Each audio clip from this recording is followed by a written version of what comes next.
আপোনাক কৈ দিয়ক আৰু 500 টকাৰ ভিতৰত কি পাব পাৰে বনাই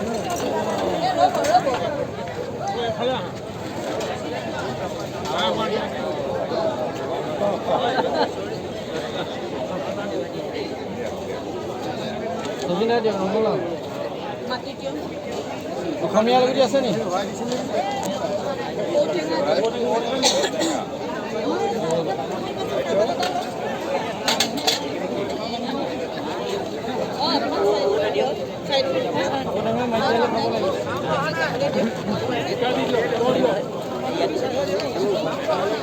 নমস্কাৰ